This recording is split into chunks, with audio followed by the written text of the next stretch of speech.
Alright, here we go. So up in the top one we have ground black pepper. I used a pepper mill to grind that up. Here we have sea salt, onion powder, garlic powder, and orange peel. Crushed red pepper. And this is just a little bit of cinnamon. It does a really great job on briskets.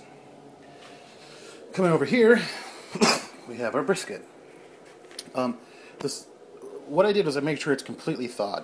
And when it's completely thawed, you'll get, and see how limp this is? You want it nice and limp like this before you'll be able to work with it. And then you rinse it off really good and let it sit for a while, and it'll gather all these juices out underneath it. That's a really good thing because you want to remove as much of the water from this as you can before you go and start trying to inject it and everything. When I get ready to inject it, well, I'll show you what that looks like. Okay, after a little bit of a rocky start with the injector where I made an entirely incredible mess and the puppy is now licking up the marinade, I found out that my syringe was broken. So that's just outstanding. So we went ahead and just kind of southern engineered another one put together by an actual 20cc syringe, and we're going to go ahead and make it up as we go. So I took the regular needle off of it, but you're going to come up and pick somewhere along the side of the meat and inject, and you'll see it start to run out in certain places. Well, you can just move over, go in again, and inject. Once it starts coming out somewhere, you know that the muscle tissue now runs to that direction. Come over somewhere else and inject. And it's kind of hard to see in the video, but if I pick a smaller area, but you'll be able to see when it comes in here, it kind of swells up a little bit. Well, you want that because you've already, remember, you left it out for a while to get as much of the fluid out of it as possible, so now it's primed and ready to take on what you want and the flavors you want in it. So now we have the mixture of spices you dry rub, and they're all put together and mixed very, very thoroughly. You don't want to get one spot that has, you know, just a ton of orange peel in it and one spot that has a bunch of salt.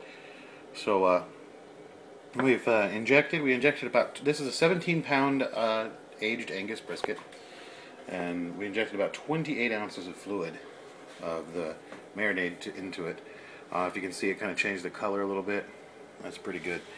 And then we let it sit for a while so that it lost maybe about 20% of the fluid that was in it. So what's left is going to stay in it throughout the cooking process. It'll slowly go over. So you're going to take a big amount, and you're going to want to cover it about like it is right now. And kind of, as long as it's kind of dry on top like this, then as it draws the fluid out of the meat, you'll see it turn a little bit wet as it's doing right now, and it forms a paste and it sticks on there very, very, very well.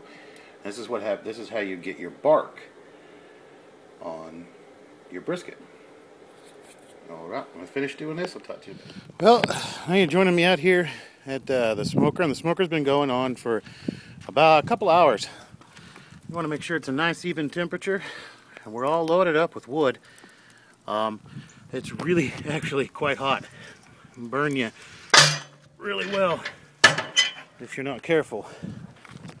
So we're going to come over here, and we have our brisket ready to rock and roll. I just opened everything up, so this actually is a wrong temperature. It is somewhere around 150 degrees. And we're going to put her on the grill. And we're going to put her over here on this side.